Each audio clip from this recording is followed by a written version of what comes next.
Alright, hello and welcome back. It's your boy Hank Hackerson at Hank Hacks Hackers, your favorite network and system attacker. And we are now inside the incident handling with Splunk room, which is a part of the SIEM module, the Security Information and Event Management module, inside the SOC Level 1 pathway of TryHackMe.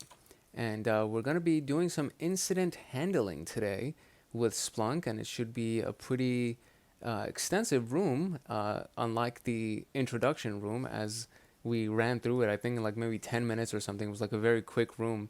So this one is going to be a little bit more intensive, and I haven't done all the tasks in advance. So we're both going to be learning some cool things together. Before we jump into the introduction, I would like to humbly request and invite you to like, subscribe, turn on notification bell, and comment. All of those things actually leave a good taste in YouTube's mouth, so to speak. And they help the YouTube algorithm find our channel, give us a little bit more reach so that we can grow the community and help other people like yourself who are down their path with cybersecurity and ethical hacking, pen test, all that good stuff. And more importantly, if you turn on notification bell and subscribe, you'll actually get notified the next time a video comes out.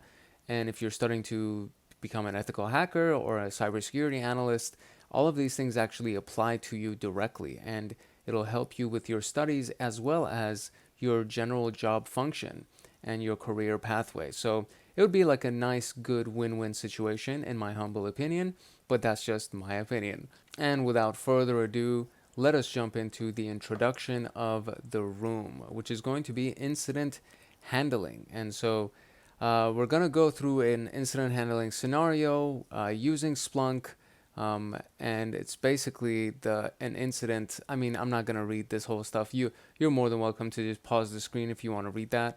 But it's basically anything that crashes the system, unwanted program ends up running, access to information that shouldn't be accessed by a user that shouldn't have that permission, a website being defaced by the attacker, meaning they messed up the website, they changed something on the website, they put a bad message on it, something like that.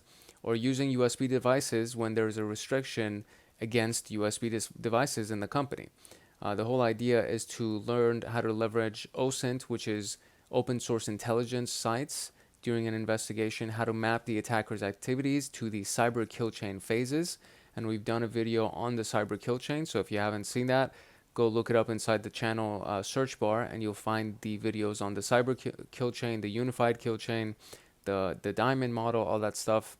Then we gotta utilize Splunk searches to investigate logs and understand the importance of host-centric and network-centric log sources. And if you remember, as we started the SIEM module, host-centric has to do with an individual device or maybe even a series of devices.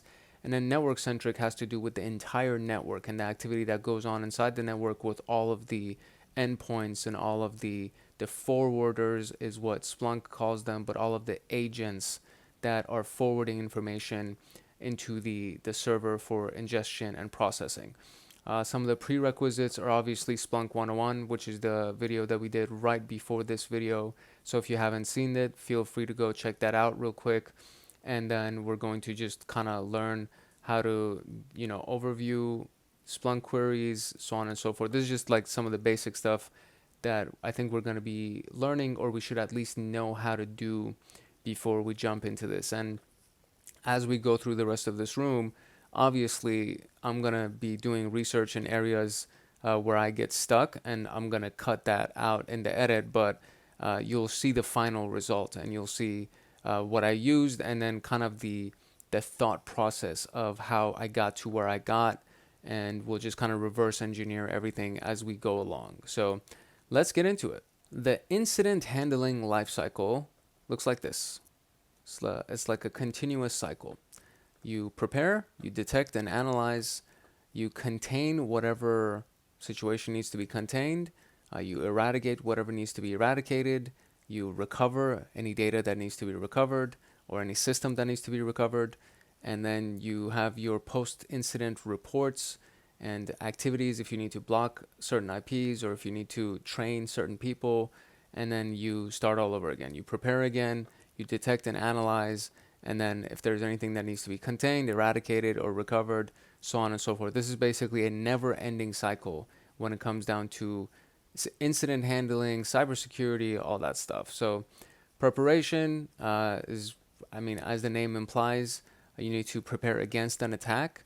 So it could be documenting the requirements, defining policies, the security controls to monitor, so endpoint detection and response, SIEMs, intrusion defense, intrusion protection, all of these things. Intrusion detection, my bad. So intrusion detection, intrusion protection, etc., etc.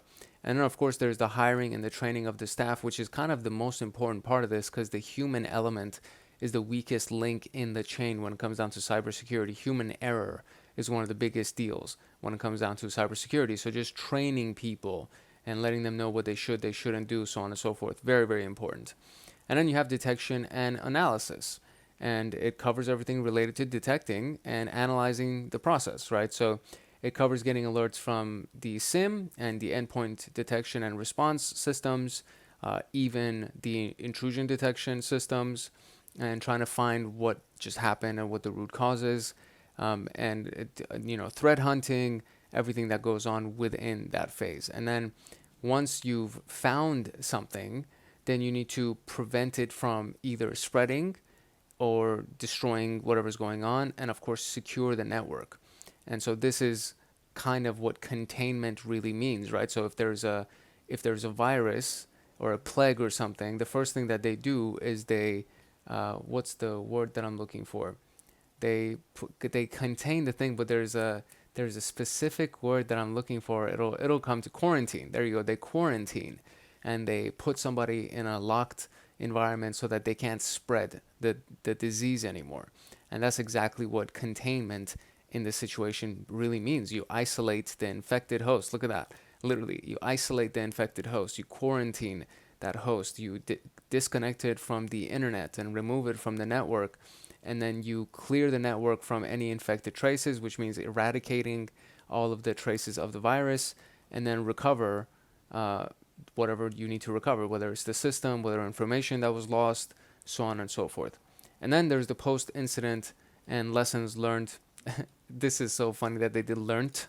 It's learned, lessons learned. This phase includes identifying the loopholes, which led to the intrusion, and improving so that it doesn't happen again.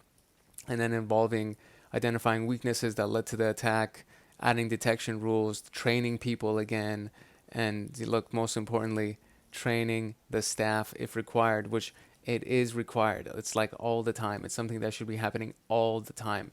Big organizations have regular trainings when it comes down to cybersecurity, information security, and all that stuff. So this isn't something that's a one-time thing, and people are typically flawed entities, and so they forget sometimes, or some guy shows up to the training high or whatever. Like they just don't, they have short-term memory issues, you know what I'm saying? So that's kind of the overall philosophy here, is that you need to, this is like a repetitive cycle, and it's continuous, and it happens all the time, forever and ever. So that's the incident handling life cycle. And now we're going to jump into the incident handling scenario. All right, in this scenario, what's happened is that the attacker defaced the organization's website, and we have Splunk that's set up, which is awesome. And we want to investigate the attack and map the activities to all of the cyber kill chain phases, these are the phases. We got recon, weaponization, delivery, exploitation, installation, command and control, and then the action that they took on their objectives, which is defacing our websites, probably. And so in this situation, we're going to be connecting everything to each one of these steps, right? So this is the website. What happened? They defaced the website, which is imreallynotbatman.com, and your site has been defaced, basically. Poison Ivy was here. Deal with it, admin. That's kind of it. That's what's going on. So they've requested us to join them as a security analyst, and we're going to be going to the detection and analysis phase, and we're going to be using Splunk as our main thing, and the logs are being ingested from the web server, firewall, Suricata, Sysmon, etc. So there's going to be a lot of logs, it seems like, and we're going to have to try to figure out what the hell is going on. So some of the interesting log sources that will help us are the Win event log. It contains Windows events. Win registry contains the logs related to registry creation, modification, deletion. The XML Win event log, which is the Sysmon event logs, and FortiGate UTM. So it's the Fortinet firewall logs. Never heard of that. IIS web server Nessus scans, the Suricata IDS intrusion detection system, the HTTP stream, the DNS stream, and the ICMP streams. And all event logs are going to investigate, and they're going to be inside the index BOTSV1 and the Splunk and a lot of other SIEM software. So for example, Kibana, which is something that we did a couple of videos on, they also work with indexes or indices, where that's kind of where all of the data is being hosted inside this one index. So this is going to be what we're working with. That's the index that we're working with. And we need to launch the machine, which I thought I did, but for some reason it's not loading. It says showing in 0 seconds, but it hasn't loaded. So we'll refresh the screen and see what's going on over here. Okay, so we do have our not victim machine, our IP address that's associated with the Splunk server. That's already loaded, but I do need to give the attack box some time to load because that's how we're going to access that server. So while that's running, we're going to look at the reconnaissance phase of this investigation. So it's an attempt to discover and collect information about our target. That's what recon means. They use that a lot in military operations, so you should be pretty familiar with that.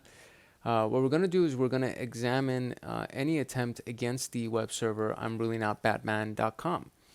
From our perspective, what we need to do, look at the available log sources. We'll find some log sources covering the network, which means that all the inbound communication towards our web server will be logged into the log source that contains the web traffic. So by that, it would be index. This is the index that we're searching through. And then I'mReallyNotBatman.com. That's basically what we're going to be doing. And then the explanation to this is we're going to look for the event logs in the index. That is bots v1. And then which contains the term I'm really not Batman. So out of everything that's inside that, and if you look at this, there's like, what is it? I think like 60,000 events, or no, I'm sorry, 78,000 events in total. And so out of the 78,000 events, we want to try to kind of zoom in and hone in on this particular series of events. And not even that, you know what? Look at this.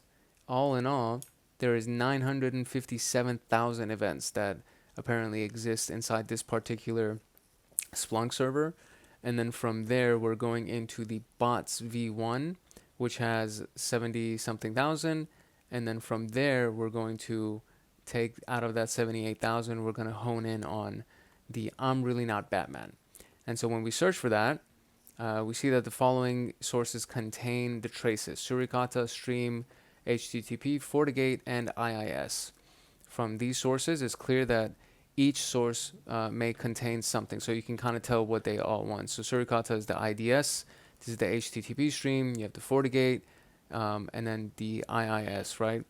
So every analyst could have a different approach to this, and our first task is to identify the IP address attempting to perform this. So what is the source IP address that's trying to attack us? And this is the specific query that we're going to be looking for. So source IP field from the left panel will show us what all of that is. And so the query to be able to look for it would be this part, which we already saw. And now we want source type stream HTTP. And then so what we're going to see is that it's going to look for the I'm not really Batman, I'm really not Batman, whatever, inside the HTTP stream. And then we'll see that in this case, it seems like that there's only 2 source IP addresses inside the HTTP stream. And now we have this breakdown. So we found 2 IPs in this, and these are the 2 IPs. So now we can try to further research these IPs. So this particular IP, we're going to click on it, examine the logs that have to do with it, and look at interesting fields like the user agent, which we saw in the intro to Splunk, the post requests, the URIs, and so on and so forth. And then validate the IP that's scanning. So we're going to look into the Suricata logs. And so same index, same domain, source IP has now changed, and the source type is now Suricata. So we can see further information about this whole thing, and then now we're going to be able to answer some of these questions. So one Suricata alert highlighted the CVE associated with the attacked attempt. What's the CVE value? We're going to find that. What is the CMS our web server is using?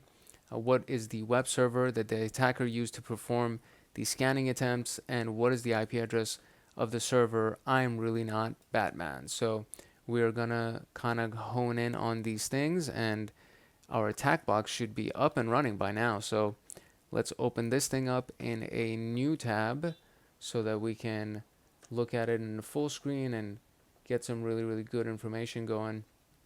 And so what I'm going to do in this particular case, as I usually do, is I'm going to shrink this down, and I'm going to open this up inside my second monitor so that we can just hone in on the actual attack box and then kind of work our way up from here. So first we open up the Firefox browser and we go to the IP address where our Splunk is being hosted, which is 10.10.235.246. And just like that, it should load. And so the first thing that we're going to do, and I'm just going to run literally all the stuff that we just read through, I'm going to run those commands. And for the next task, since they seem to be giving us all of the commands that we should be searching for that task, I'm just going to kind of skim through everything that we got to do, and then we'll actually run the commands so that we can find the information in real time instead of just looking at logs, or not logs, excuse me, screenshots, instead of looking at screenshots. So we're here, we're in the search and report section, and the first thing that we want to do is we want to look at our index, right? So the index that they gave us was index equals bots version 1, and there it is. And then now I'm really not Batman.com, not Badman, Batman.com. There we go. We press enter, and it's impossible that it says, oh, you know what, I'm going to turn this from last 24 hours. I'm going to go to all time, and then we should be able to see some information. There we go. So we got these things. Good stuff, good stuff. And so I'm really not Batman. We need the IP address of I'm really not Batman first and foremost, which is going to be the destination port, or not the destination port, the destination IP, I would say in this case. So one of the things that I could do, if I click on host, it'll show Suricata, Splunk, all that stuff. We have the source, which shows us all of these fields. Source type is also Suricata. So in that case, it might be destination that we're looking for. And so if we go to DEST by itself would be the destination, which is I'm really not Batman. And then DEST IP, which would be probably one of these guys right here. So let's see if we could just do DEST, click on I'm really not Batman, and see what we can find here. And so right here it says destination IP is 4080.148.42. And so if that's the destination that we're pointing towards, I wonder if that's actually our IP address, the destination IP address, or the IP address for Batman. Although I don't think it is, because in the documentation it said that that's what we identified as potential malicious IP addresses. So if that's the case, then we could just kind of assume that the other one is it. But I'm just going to do the nslookup.io.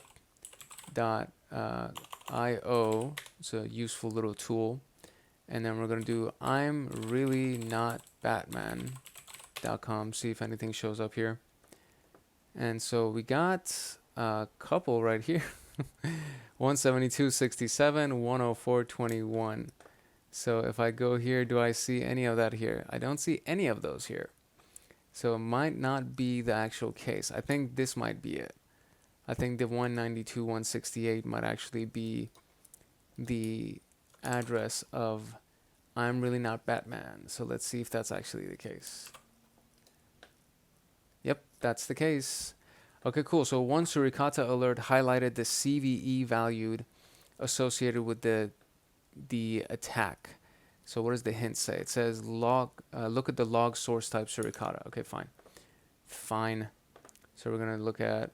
So we're gonna get rid of this part of our query, and from here we'll just press enter, and then we're going to click on source type, and then click on Suricata.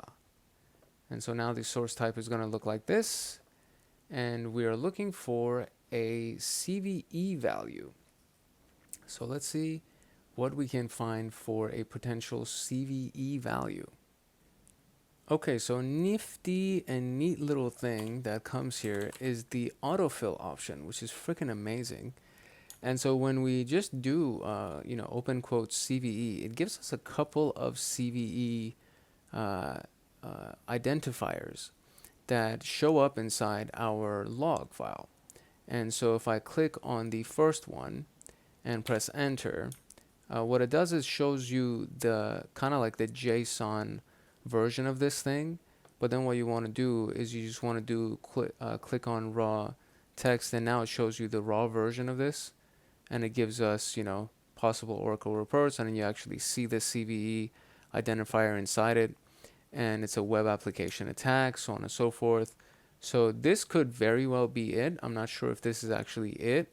I'm going to copy it, and I'm going to see if this is the thing. So if I do Control C, maybe that'll be the option. And so if I do this, that is not the one. So we can kind of move on from this one. We'll do the next one, which is 2014, and see how many results show up with this.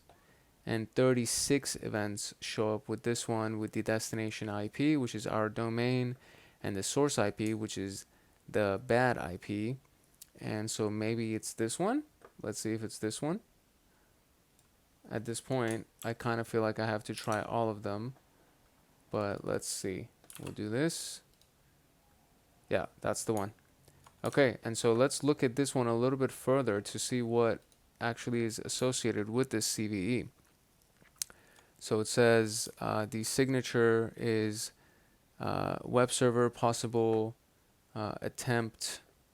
That's kind of all it says. Is really, it says ET web server possible attempt. So there is that. And so if I look at it, if I look at the next item as a raw text, and it says same thing, ET web server possible attempt in headers, so on and so forth. So that's what we got for our CVE value. And now it says the CMS our web server is using. So what is the CMS that our web server is using? So the I am not Batman, if you go into the information here, we should be able to see a little bit more about our specific CMS that we might be using. All right, so for this one, we had to change our source type from Suricata to HTTP stream colon HTTP. And then when you do that, you can actually see the headers, the source headers of everything. And if you just kind of zoom in a little bit on the domain name, right after the domain name, there's something called Joomla. And I used to mess with this when I was doing web development a little bit. And it is a CMS, like a customer management system. I think that's what it actually stands for. And so just try that as an answer, and that actually is the answer, which is Joomla.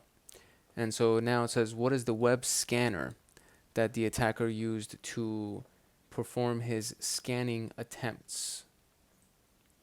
The information for this could probably either be inside the FortiGate thing.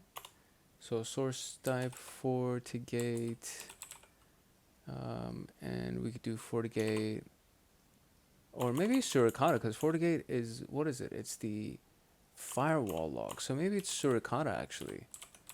And for this, we want to see what kind of scan was really done. So we do Suricata, and then it loads again. And what we want to see is from the source IP. So I think that's another thing that I could change to see from the source IP that was 4080 yada yada yada.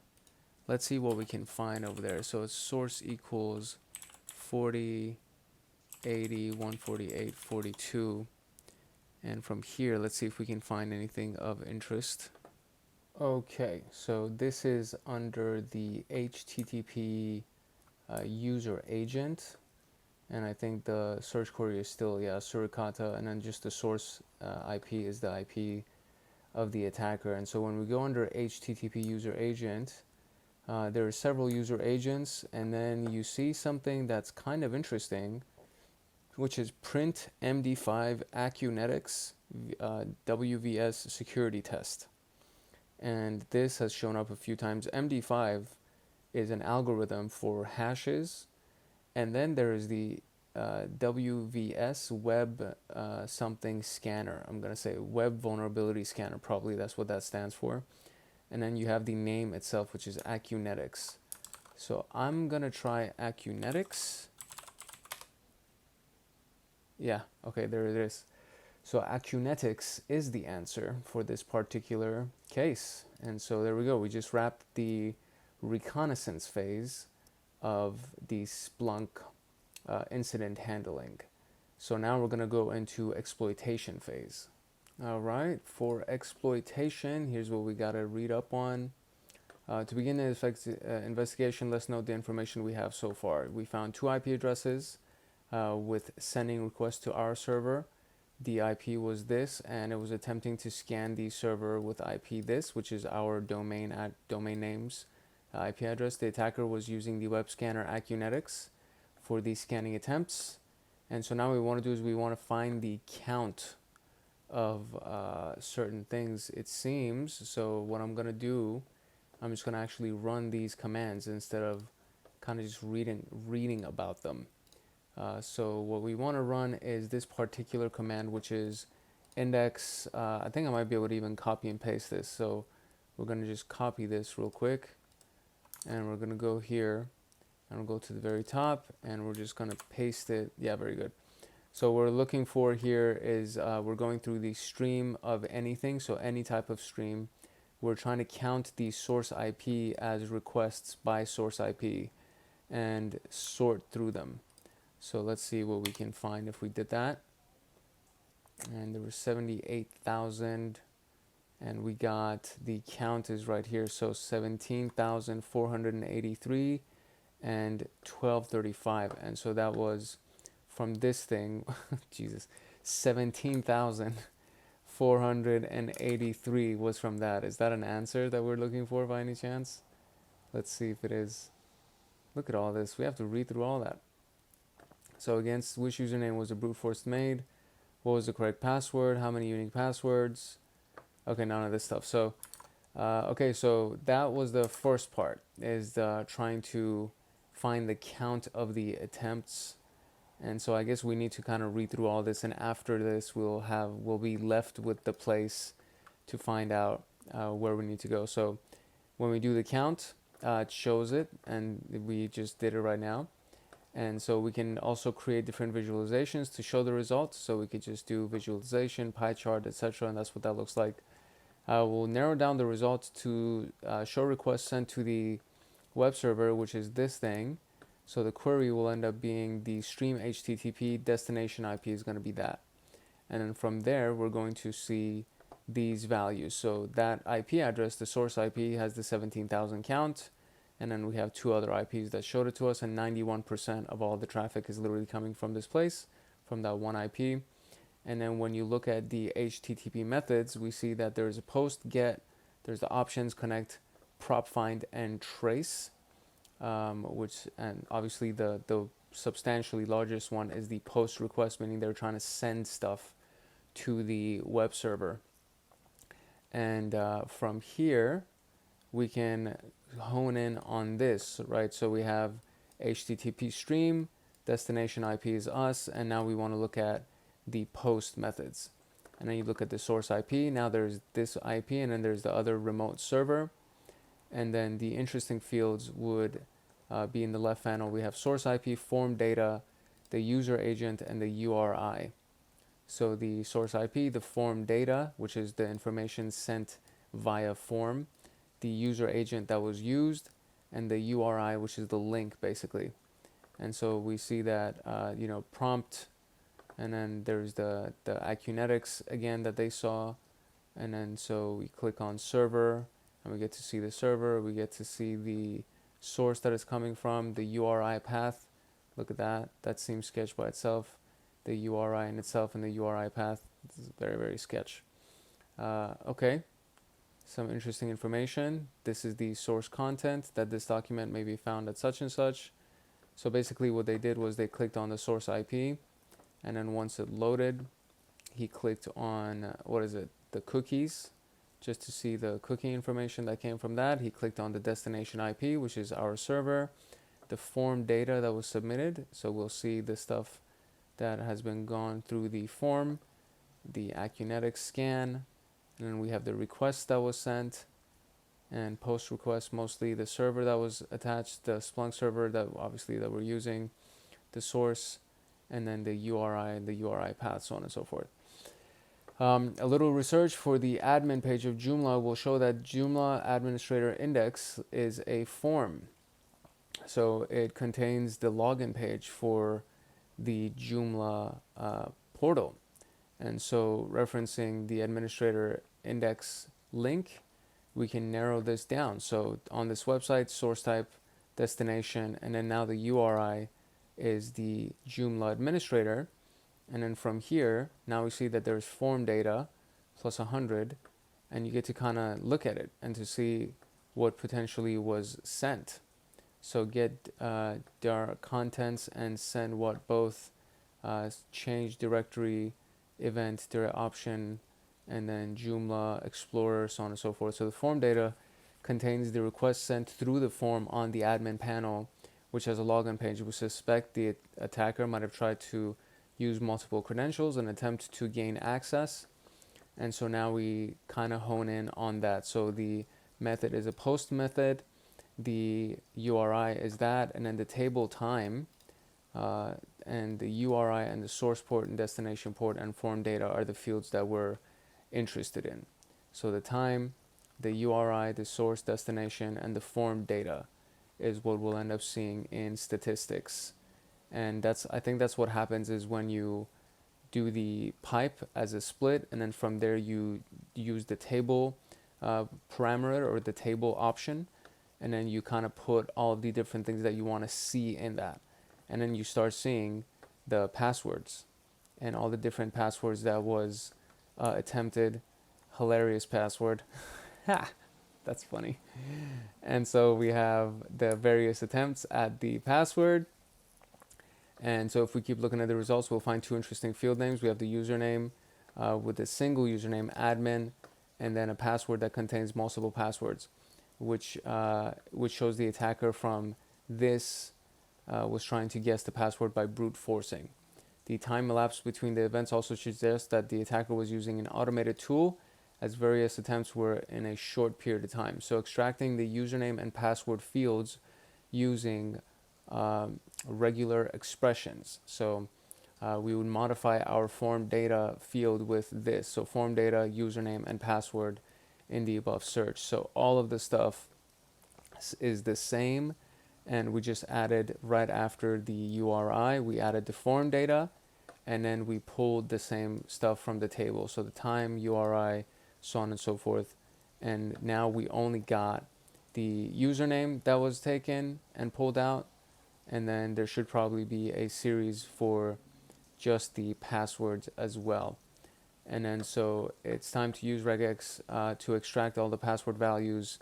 To do so, Splunk has a function called rex, and if we type it in the search, it'll show the detailed an example of how to use it using the exact value.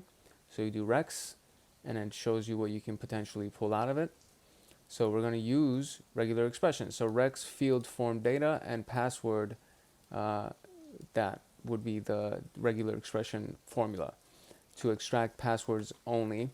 This will pick the form data and extract all the values found within the credential. So again, the index, the source type, destination IP, HTTP method is going to be post, form data is username and password, everything with these wildcard characters. And then now we're using rex before we do the table. So we do rex, the field, which is going to be from form data, and we want password, everything that might be in there. And then the table is only going to show you the source IP and the credentials that comes from it. And then you press enter on that and it will take a second. So there you go. And you got the source IP and then the URI and then all the different passwords that were used.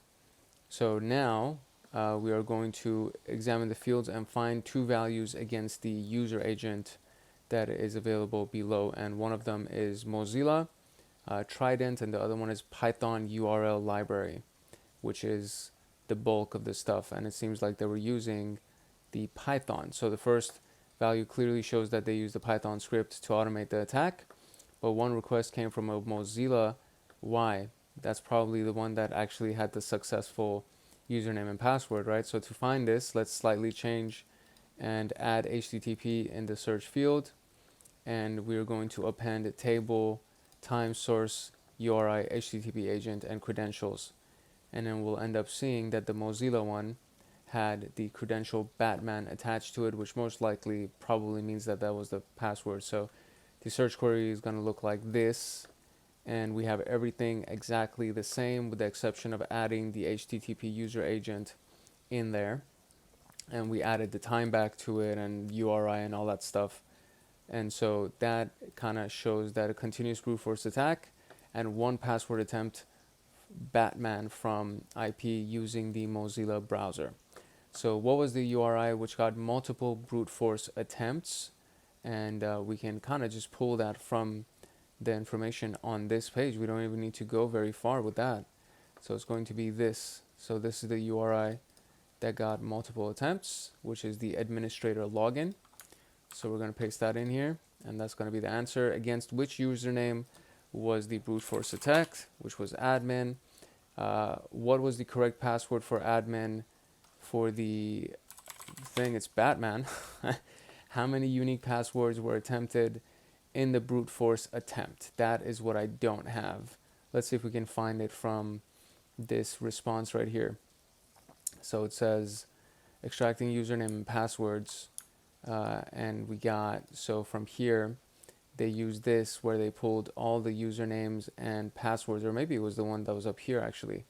So it could be 425, which it shows in the statistics line item right here that it has everything to do with the administrator index thing. So could be 425, it could be 424 since they had one successful login. Can I get out of this, please? Very good. And so let's try 425, but I think it's 424, honestly. Yeah, it's 424 maybe. Nope, that's not it either. Okay, so that is something that we do have to try to find. This could actually be the answer right here. So 413, because it could have been other things probably that was done. So 413, and I'm going to run that. That's not it.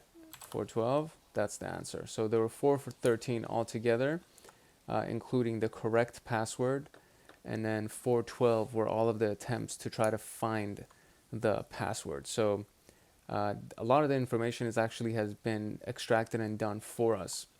What IP address is likely attempting a brute force attack against the I'm Not Batman? And it's actually the 22 IP address. It's not the 44 IP address. That is the main differentiator, because they found out that this IP was the one that was doing all the brute force attempts, and then the 44 was the one that actually got the login. After finding the correct password, which IP did the attacker use to actually do the login, which is this one right here. So this one, all of the answers actually were on the task exercise for us. So we didn't have to run any of these commands, but it's good to know that this is kind of how you filter through it. And I mean, in the interest of time, I'm not going to rerun all of this stuff because they literally did all the work for us. And all we had to do was just kind of pay attention to what was going on and be able to extract that information. So now there is the exploitation phase that we just went through. And the next piece is going to be the installation phase. So what they did was actually install whatever the malware was or what they were planning on doing. So let's go and check that out. All right, so we have the installation phase. And in the installation phase is when things get installed. So we found evidence that this was getting compromised via brute force. We found that the destination IP was that, and we found the 2 IP addresses that were doing the attacking. So now we need to narrow down anything coming into the server containing an executable.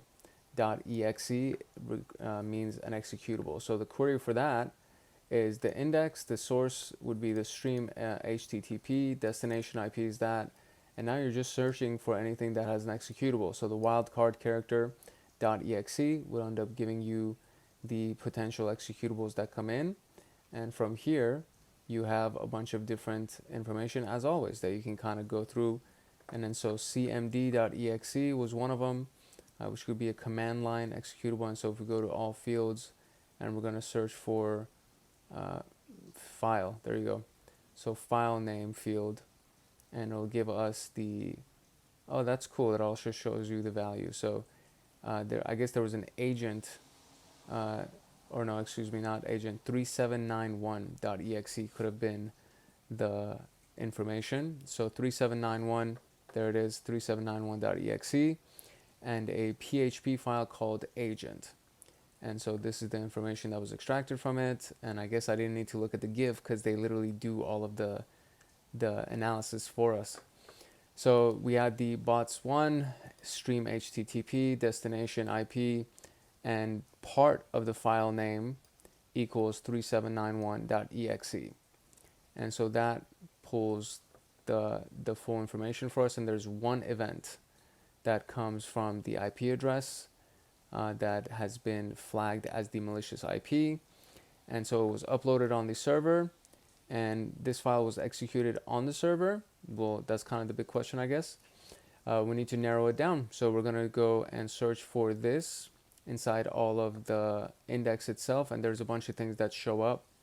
And so you have XML win event log, the win event log, the FortiGate, UTM, as well as the HTTP, and as well as Suricata that show a bunch of different things. And the XML win event log seems to have most of the activity. So following the host-centric log, we found that there's traces of this executable on these main logs.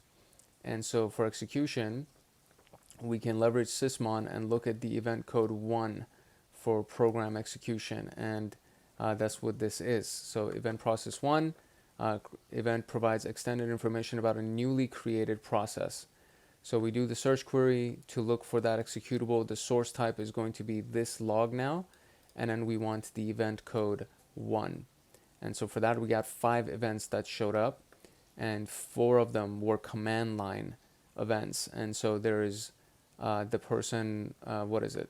I think the order is command.exe, and then they try to run that, and then I don't know if this is in order. We would have to look at the timestamps for it, but that's basically what they did. So looking at the output, we can clearly see that this file was executed on the server. We can also look at other host-centric logs to confirm the results. So sysmon also collects the hash value of the processes being created.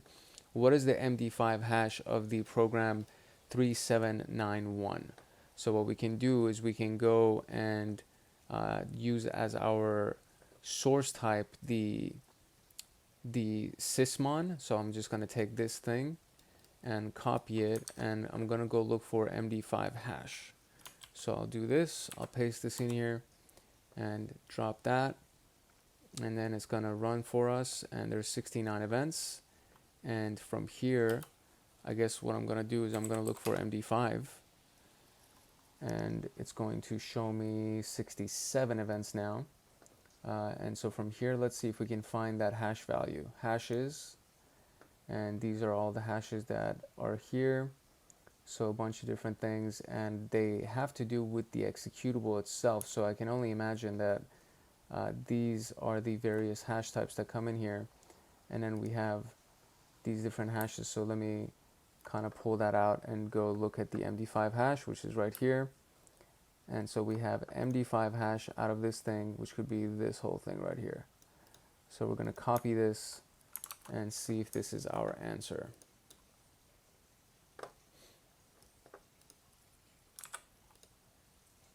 Yep, that is the MD5 hash value.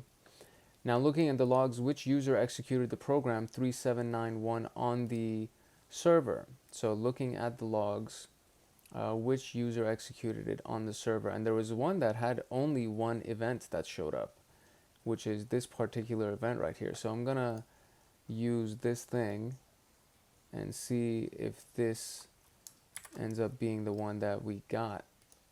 Or no, you know what? We need to find the ones that are host related. So if they're host related, it would have to be this thing. It would have to be these series of log files. So it would be one of these things. And so we can even just go back to this, and from here we can look at, delete all of these hashes real quick and look at the events that come out, and then try to find something that we would potentially be able to find the username.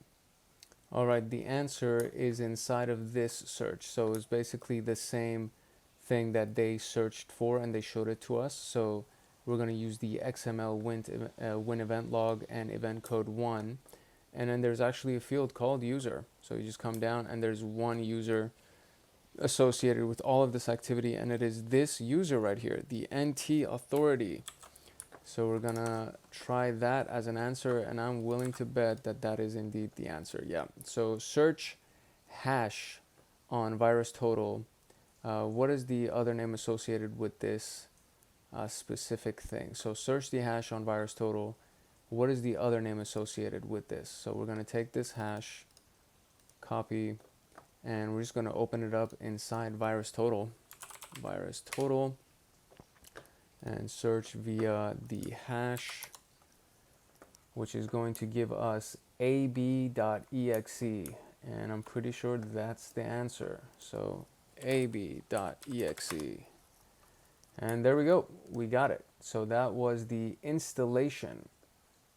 Can we zoom out? Yeah, that was the installation portion of our incident response for Splunk. Now moving on to action on objectives. All right, action on objectives. Since the website was defaced due to a successful attack, it would be helpful to understand what ended up on the website that caused the defacement. And as an analyst, we got to figure that out. So we're looking at the same index, same destination, and now we're looking at Suricata, the IDS. And we see that the source IP addresses were two various IP addresses. This is interesting in this case because they're not the same malicious IPs, right? And so we have these two other IPs, and the logs don't show anything external communicating with the server. So we're going to change the flow of the direction of this thing. So the destination, instead of this being the destination, we're going to look at the source destination being this, which is, it's actually the same exact IP address. So now instead of having it be the destination, we're looking at this being the source. And now we see that the destination IPs are our malicious IPs. So they don't originate the traffic. It implies that there's a reverse shell happening, I think. So let's see, the browser or the client would be the source and the server would be the destination. Here we see three external IPs towards which the server initiates outbound traffic, and there's a large chunk of traffic. So if we look at that, so source type or source destination would be that, source type Suricata destination would be these things. We can see that it's the Joomla administrator, the Joomla agent, and Poison Ivy is coming for you, Batman. Oh, the JPEG. So that's the JPEG that was probably replaced over there. So now the URI or the URL here includes poison ivy is looking for you, and destination is us. Table, we want the time, the source, destination IP, and the host name and the URL. And so when we look at that, we see that what was happening exactly. So he's going to pull the table up.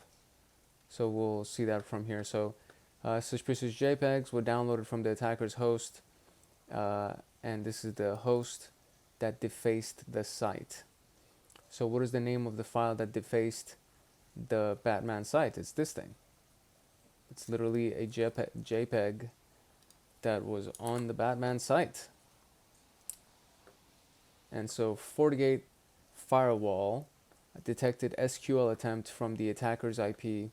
What is the name of the rule that was triggered during the SQL injection attempt? So we're going to end up using FortiGate, and we want the attack field. So we're going to go and do what? We're going to end up doing something like this, right? So from the attacker, so we'll do source, and then we'll do FortiGate, and we'll do destination is going to be us. So we're just going to change a couple of these things here. So we'll copy this here. I'm going to go over here. We're going to paste it over here, and the destination is actually going to be this thing, and then the source is going to be this. I think, was it 23 or was it the 44 address? I think it was the 44 address. Yeah, the 40 address. So this is actually going to be the source. So since that's the source, and we're going to use Suricata, I'm going to paste that in here, and let's do an entrance. There has to be something. Oh, it's loading. Okay, cool, we got this, and then now we're looking for the attack field. I forgot to change this to FortiGate UTM, and now let's look at this. And now we do have an attack field, so we're going to look at the attack field. And what are we looking at here? So we want to see the SQL query that kind of messed this whole thing up. So PHP argument injection is probably it. HTTP SQL injection, I think this is it. This is the one. So let's go here and do that, submit. And that is it. Okay, excellent. So moving right along from that to command and control phase, which is kind of going through, I mean, we're going out of order with this whole thing, because attack action on objectives is the last specific phase of the cyber kill chain. But we're just going to move right along to command and control. The attacker uploaded the file to the server before defacing it. While doing so, the attacker used a dynamic DNS to resolve a malicious IP. The objective is to find the IP that the attacker decided the DNS. And so we're going to use FortiGate UTM, and this is going to be our query, and we're doing poison ivy yada yada yada JPEG as the search. And so there's going to be 3 events that are going to come back from this: the source IP, we can notice, and the URL. And there was a prank glass in bracket, whatever, that was the DNS, I think, the domain or the server, the web service that they used to do it. And so looking into the logs, we can see that the source IP, destination IP, and URL, and we look at the URL, and it contains the fully qualified domain name, the FQDN. The fully qualified domain name, which is like this full thing. And from here, we're going to further hone in. And so we have now, looking at the stream HTTP, the destination is going to be the attacker. This is going to be the JPEG, and the source is going to be our web server. And so now we see that the destination, and then there was a GET request from the destination, meaning the source IP would have sent the GET request, and then the destination would have received it. I think that's how it works. So the request is get this, and the site is this thing, and then the source IP is this, and the URI is that. So we've identified the suspicious domain as a command and control server which the attacker contacted. We can also confirm by looking at the last log source to see what DNS queries were sent. This attack used dynamic DNS to resolve to the malicious IP what fully qualified domain name is associated with this attack, which is this full thing right here. So it would be the prankglassjumpingcrab.com. So prankglass ein bracket, okay, so prankglass ein bracket dot jumpingcrab.com. So prankglass ein bracket dot jumpingglass.com. Is that close? Jumpingglass.com, like that? No, that's not it. So that does not seem to be it. Prankglass ein bracket jumpingcrab.com. There we go. Okay, there you go. there's the full domain name. Now moving on to the weaponization phase. All right, in the weaponization phase, and again, this kind of feels a little bit out of order here, but the adversaries would create the malware malicious document to gain the access, evade detection, establish domain similar to the target domain, create a command and control server, so on and so forth. So far we found that this is the domain that was associated with the C2, the command and control server. So now we're trying to find some extra information about this thing. And so what we do is use Robtex. I've actually never used this before. So it's a threat intelligence site that provides information about IP addresses, domain names, and so on and so forth. So robtex.com DNS lookup, and then we did the pranking glass, whatever, prank glass, whatever, that domain. And then it gives us some quick information about it, including the IP addresses that are associated with it. So there's also siblings to this that have been previously used. So other domain names that have previously been used, and jumpingcrab.com seems to be the main domain, and then there's a bunch of subdomains that are associated with it. And so the reference would be this specific thing that we could probably go to right now. And now we're going to search for the IP address 22, 2322, etc. on this specific site as well. So instead of DNS, we're going to do IP lookup, and we're going to run that. And then now we see there is different websites associated with that IP address, like Wayne CRP Inc., Wayne Corp Inc., so on and so forth. So what we found is that this IP is associated with domains that look pretty similar to Wayne Enterprises, and that's what that looks like. And so these are all the different IPs. And now we can go to VirusTotal and run that same IP address. And then we can see a bunch of different DNS replication that has happened.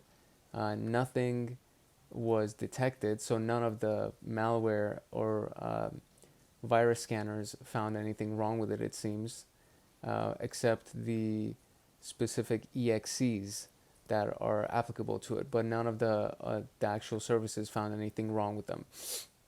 So in the domain list, we see that the domain associated with poisonivy.com, let us search for that domain. So we search for that, and now there's some detections on that. And then we also look for whois information on the whois domain tools, and we look for Poison Ivy, and we see that the name servers that are associated with this as well. So what IP has Poison Ivy tied to domains that are pre-staged to attack Wayne Enterprises? So that is what we're trying to find. And it seems to be, what is it, 6429, 151, 221. 221? Yeah, 6429, 151, 221. 6429, 151, 221. Is that it? Nope, that's not it. So that is not the right answer. So it could be the other one. So, why don't we just actually run it, huh? Let's actually go to this thing right here. We'll copy this, and we're gonna go to, oi, get out, please. Zoom out, buddy, what's going on? There we go. Gonna go to VirusTotal, and we're gonna search for poison ivy, and it's clean. Look at that. There's like nothing associated with this. That's so crazy. Why is it clean? Shouldn't be clean. And we have these domains. These two have detections. This one that we just used didn't have any detections associated with it. And there's a variation of things. So I guess I'll just try the ones that have some kind of a detection, right? That kind of would be the only one that really makes sense, doesn't it? So if it's not the 64 one, it's not that one either. So it has to be this one. Otherwise, I am at a loss. No, that's not it either. So what IP address has poison ivy tied to domains that are pre-staged to attack Wayne Enterprises? Okay, well, the answer was the IP address that we've been using this whole time to do our detection, and it's this thing right here. So it's this IP is the one that was attached to all of these Wayne Corp dummy domain names. So that's it. Okay, so now based on the data that's been gathered from this attack and the common open source intelligence sources for domain names, what is the email address that is most likely associated with Poison Ivy's advanced persistent threat group? And it seems to be this contact right here. So I guess we can go and actually look at it on WhoisDomainTools and look for poisonivy.com to be able to just copy and paste that email address real quick. So we're gonna go here, gonna paste that in here, click search, validation required. I am not a robot. Please continue. And so under the Whois record, there is some contact information that should be down here. And there is, let's see, it was on the other thing, so now it's redacted for privacy, huh? Look at that. So she doesn't want to be caught anymore. So maybe it's over here somewhere. All right, so the hint sent us to OTX Alien Vault. And I just did a search in the search bar at the top for Poison Ivy. And right on the front, there are a few different pieces of information. And one of them happens to be the email address. So if we take this and go over here and give it a shot, might not be the address, it's not the address. So it's like something.something.com. So that might be our little hint here. All right, so searching for Wayne Corp Inc., spelled like that, we have lillian.rose at poisonivy.com. That could be a decent attempt. So let's see what we can find for that. That might be it. Is that it? That's it. So Lillian Rose at poisonivy.com. Fair enough. And last but not least, we are now going to go into the delivery phase of this whole thing. And let's see what we got here. The delivery phase includes people or attackers creating malware and infecting devices to gain initial access or evade defenses and find ways to deliver through different means.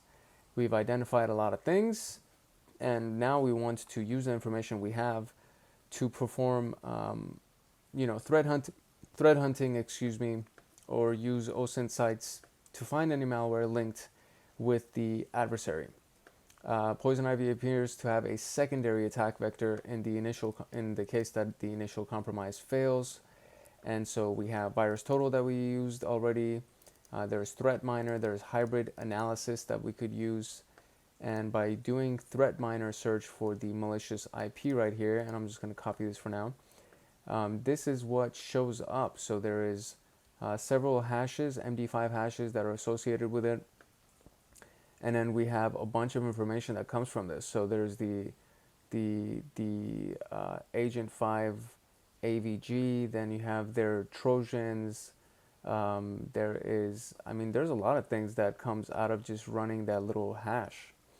And from there, so the 3 hash files, one of them, which was this one, is malicious and something of interest. So if we click on it, we can see the metadata.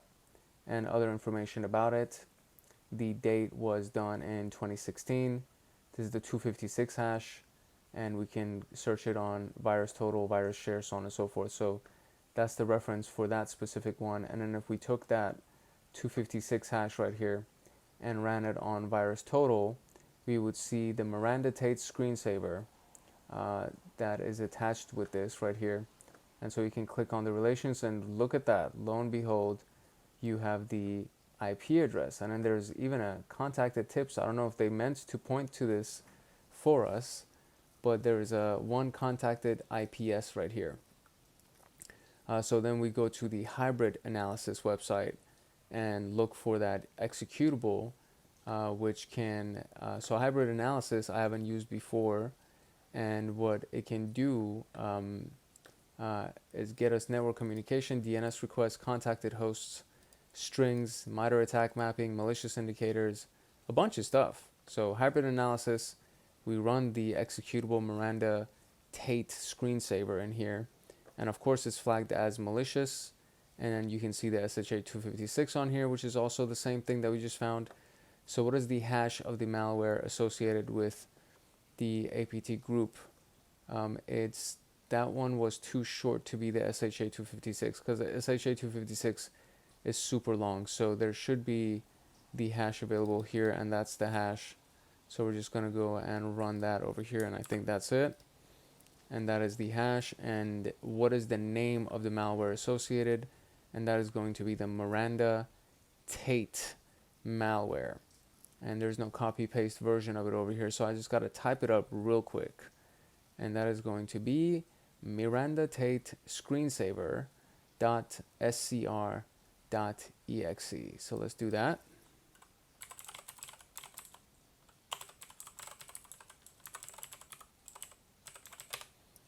And just like that, ladies and gentlemen, we have finished our exercise for Splunk. And this was super fun. I actually enjoyed it.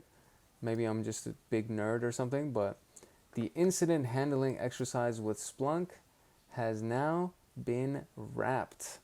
And I am very, very excited to be able to say that I've done some decent incident handling exercises with Splunk. In conclusion, we went through a lot of things. So here's the overview, right?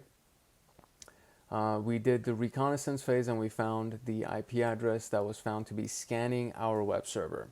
And he was using Acunetics as the web scanner. Then there was the exploitation phase, where he did a brute force attack originating from this IP.